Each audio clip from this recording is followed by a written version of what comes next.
जय हिंद साथियों, स्वागत है आप सभी का आपके अपने यूट्यूब चैनल MS इंग्लिश में।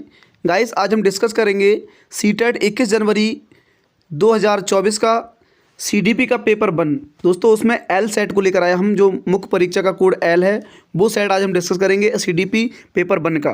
तो दोस्तों, आइए वीडियो को शुरू करते हैं और समझते हैं। देखिए, आज हम CDP से डिस्कस करेंगे। CDP में जो भी प्रश्न हमारे आए थे वो CDP पेपर 1 में, किसमें, पेपर 1 में जो भी हमारे प्रश्न आए थे उनका आंसर की आज हम डिस्कस करेंगे बहुत ही फास्ट तरीके से। देखिए, यहाँ पर पहला प्रश्न क्या है। पहला प्रश्न है कि निम्नलिखित में से किसे रचनात्मक मूल्यांकन नहीं माना गया है। तो यहाँ पर इसका जो राइट आंसर था वो था चौथा ऑप्शन, बिल्कुल राइट आंसर था। एक मूल्यांकन कार्य जो मानदंड के लिए एक मानक पैमाने के अनुसार छात्रों की तुलना करने में सहायक होता है, ये ऑप्शन इसका राइट आंसर था, ऑप्शन 4। छात्रों और शिक्षकों को अग्रगामी प्रतिपुष्टि प्रदान करने के लिए कक्षा के दौरान दिया गया मूल्यांकन, ये ऑप्शन नहीं था। छात्रों के पूर्व ज्ञान को निर्धारित करने के लिए एक नई अवधारणा की शुरुआत में दिया गया आकलन, ये भी नहीं था। एक आकलन एक छात्र के सीखने की में गलत धारणाओं की पहचान करने के लिए प्रयोग किया था, ये भी ऑप्शन गलत था। तो यहाँ पर राइट आंसर क्या था, ये मतलब गलत का मतलब थे, ये ऑप्शन सही थे। और ये हमारा चौथा ऑप्शन है, ये नेगेटिव था, नहीं था, तो इसलिए यही नेगेटिव आंसर हमारा राइट आंसर हो जाएगा। अगला प्रश्न देखिए, 2 नंबर हमारा प्रश्न था कि हार्वर्ड गार्डनर के बहुबुद्धि सिद्धांत के अनुसार निम्नलिखित में से कौन सा सेट बुद्धि और उसके संबंधित विशेषताओं की सही मेल का प्रतिनिधित्व करता है। तो यहाँ पर जो राइट आंसर था, स्थानिक यानी प्राकृतिक वातावरण की सराहना के कौशल, अंतर्वैयक्तिक दूसरों को समझने और उनके साथ संबंध स्थापित करने के कौशल, तार्किक गणितीय नृत्य या क्रीड़ा संबंधी क्षमताएं, संगीत में या फिर प्रदर्शन या रचना के कौशल। तो यहाँ पर जो हमारा राइट आंसर था दूसरे प्रश्न का वो था ऑप्शन चौथा राइट आंसर, संगीत में प्रदर्शन या रचना कौशल, रचना के कौशल। तो ऑप्शन 4 बिल्कुल राइट आंसर यहाँ पर था। अगला देखिए, तीसरा प्रश्न देखेंगे। तीसरा प्रश्न था अभिप्रेरणा। अभिप्रेरणा के आरोपण सिद्धांत के अनुसार निम्नलिखित में से किसे लगातार कोशिश और बेहतर प्रदर्शन की संभावना है।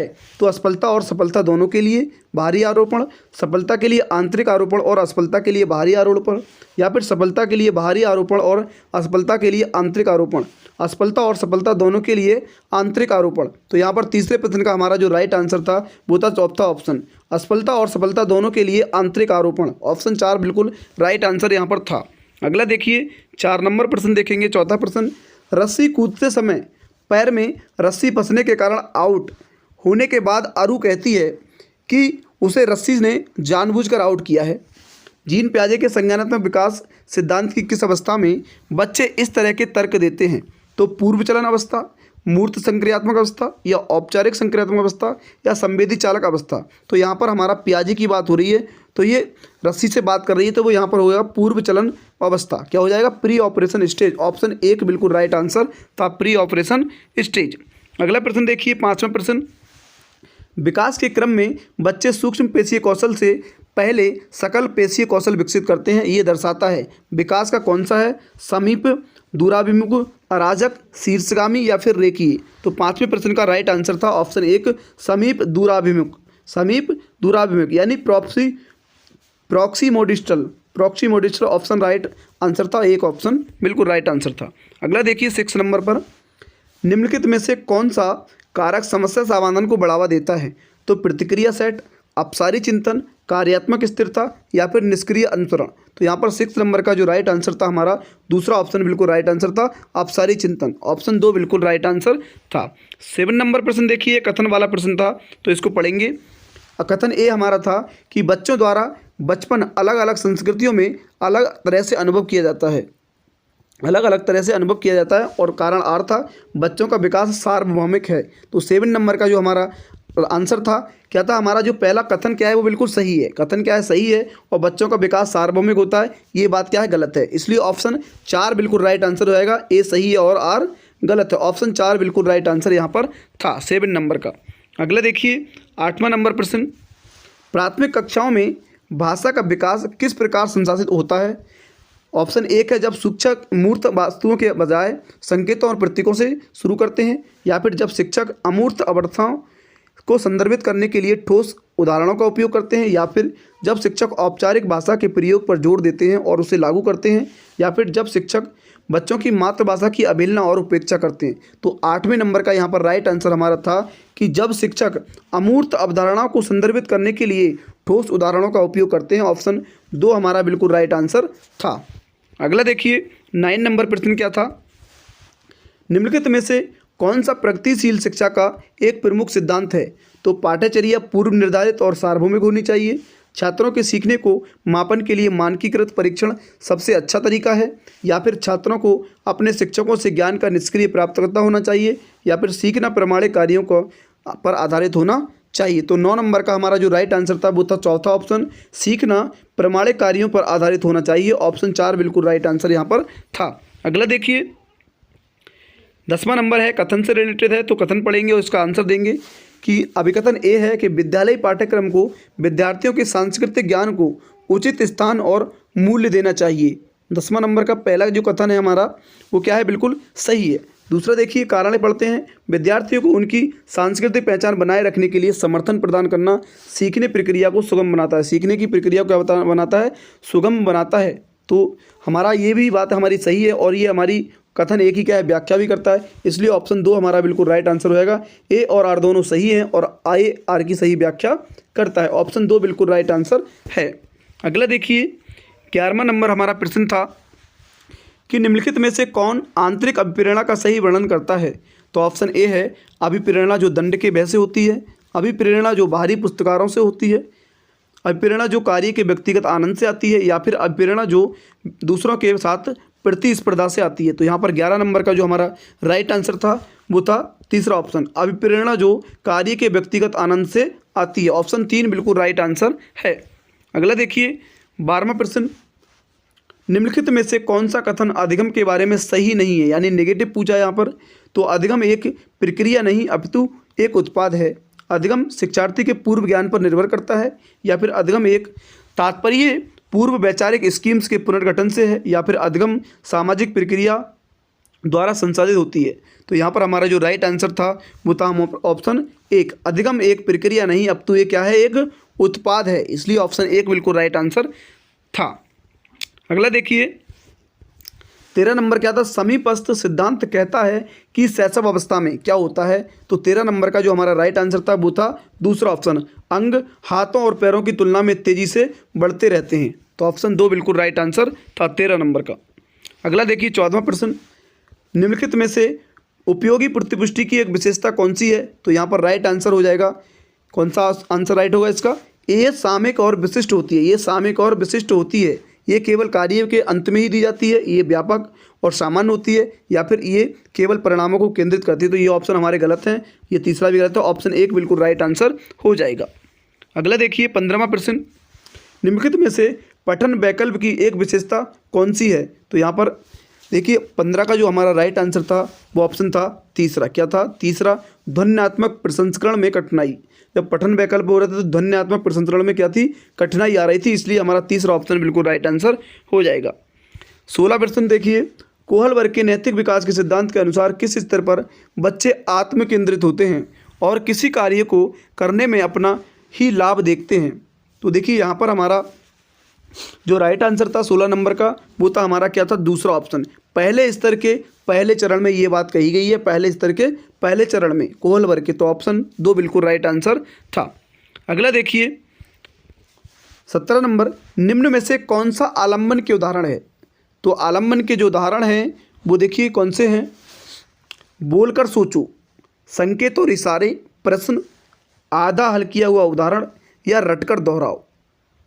तो देखिए 17 नंबर का जो हमारा आंसर था इसमें कौन सा नहीं था, तो क्या था, बोलकर सोचो, ये बात सही थी, संकेत और इशारे ये बात भी सही थी, सी यानी प्रश्न ये बात भी हमारी सही थी, आधा हल किया हुआ उदाहरण ये बात भी सही थी, और रटकर दोहराओ ये बात गलत थी।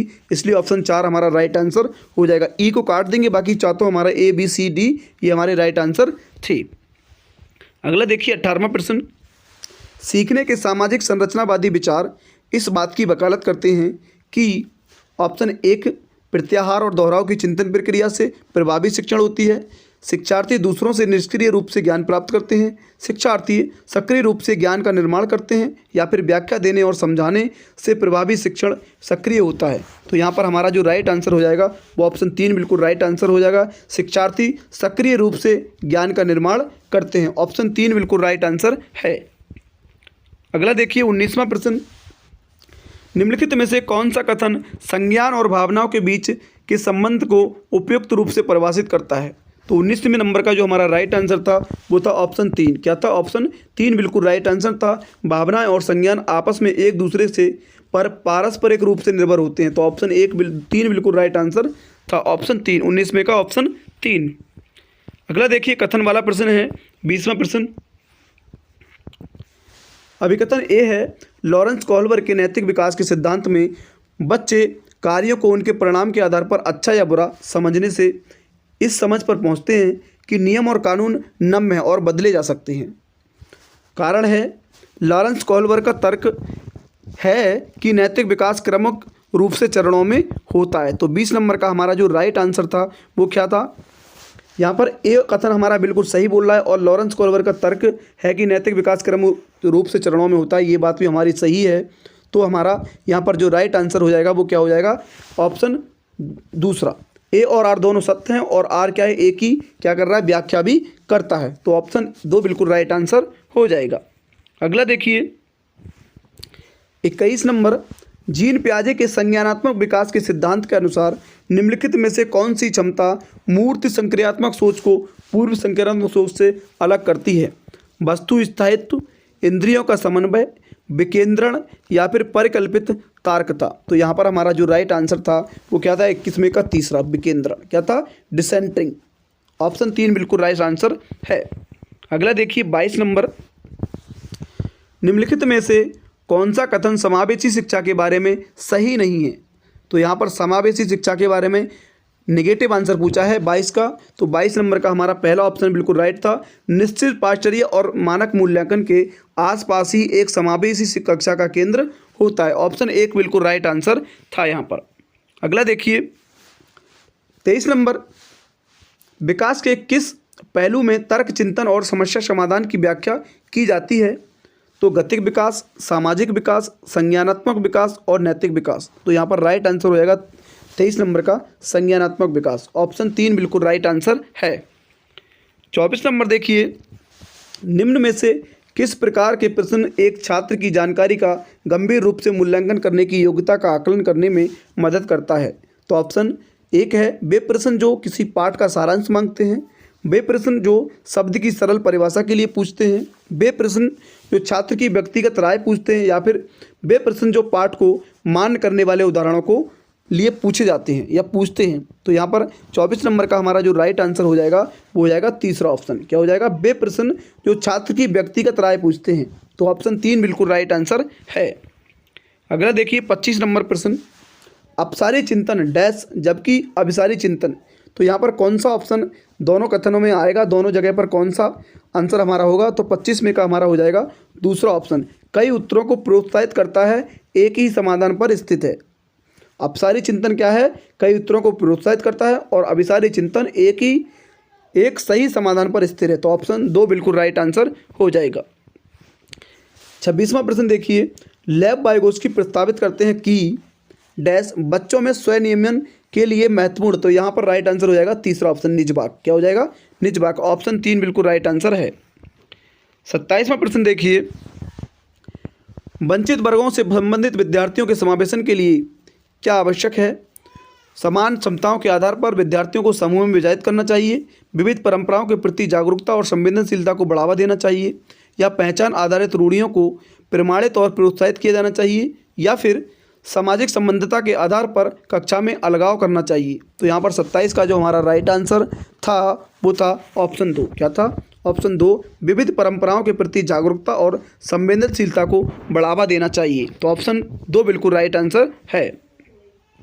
28 नंबर देखिए, कक्षा में खेल प्रतियोगिता में हिस्सा लेते समय तनुज अपने दोस्त से कहता है कि वह भाला फेंकने में हिस्सा लेगा और रस्सी कूदने में उसकी बहन हिस्सा लेगी, क्योंकि वह एक लड़की है और लड़कियां भाला नहीं फेंक सकती। ये प्रदर्शित करता है। किसको करता है? तो यहाँ पर जेंडर रूढ़िवादिता, इसका राइट आंसर हो जाएगा ऑप्शन 1। अगला देखिए 29वां प्रश्न, बाध्यता एक डैश स्थिति है जबकि अक्षमता एक डैश स्थिति है। तो क्या है यहाँ पर? यहाँ पर हमारा 29वें का जो राइट आंसर होगा वो होगा दूसरा ऑप्शन। क्या हो जाएगा? दूसरा ऑप्शन, जैविक और कार्यात्मक। बाध्यता एक जैविक स्थिति है जबकि अक्षमता एक कार्यात्मक स्थिति है। तो ऑप्शन 2 हमारा बिल्कुल राइट आंसर हो जाएगा। देखिए आज का आखिरी और लास्ट प्रश्न कथन से संबंधित है, तो इसको पढ़ेंगे। अभिकथन ए है, शिक्षार्थी जो पहले से जानते हैं उसके आधार पर अपने ज्ञान का निर्माण करते हैं। तो ये बात क्या है? सही है बिल्कुल। कारण पढ़ेंगे, पैटर्न ढूंढना और पिछले ज्ञान के साथ जुड़ाव बनने से शिक्षार्थियों को जानकारी को सार्थक रूप से संसाधित करने में मदद मिलती है। तो ये बात भी हमारी सही है, बिल्कुल राइट है दोनों बातें। और ये दूसरा जो कारण है वो ए का क्या है? व्याख्या भी करता है। तो ऑप्शन 2 बिल्कुल राइट आंसर हो जाएगा। ए और आर दोनों सही हैं और ए आर की व्याख्या करता है। तो देखिए यहाँ पर ये हुए आपके 30 प्रश्न। आपने कितने, आपके 30 में से कितने आए वो आप कमेंट सेक्शन में ज़रूर बताना कि 30 में से आपके कितने राइट आंसर हैं। और देखिए ये जो आंसर की है वो ऑफिशियल आंसर की जब हमारी सीटेट ऑफिशियल आंसर की जब देगा तो उससे मैच कर लेना। 1-2 प्रश्न का डिफरेंस हो सकता है, 1-2 आंसर का डिफरेंस हो सकता है, बाकी हमारी आंसर की बिल्कुल राइट आंसर की है। और आप बता दीजिए कमेंट सेक्शन में कि 30 में से आपके CDP फर्स्ट पेपर में कितने अंक आए। तो दोस्तों तैयारी को बनाकर रखना है। आगे देखिए न्यूज़ चल रही है कि हमारा जो क्या है सीटेट का पेपर क्या हो लीक हो गया है, लेकिन ऐसी अभी कोई और CBSE ने कोई भी न्यूज़ नहीं दी है। तो आप चिंता मत कीजिए, अपना क्या है टाइम पर ध्यान दीजिए और अपना क्या है तैयारी पर ध्यान दीजिए कि 30 में से हमारे कितने आए। और जब तक CBSE का कोई डिसीजन नहीं आता है तब तक हम नहीं कह सकते कि पेपर लीक हमारा हुआ है या नहीं हुआ है। तो दोस्तों thank you, best of luck.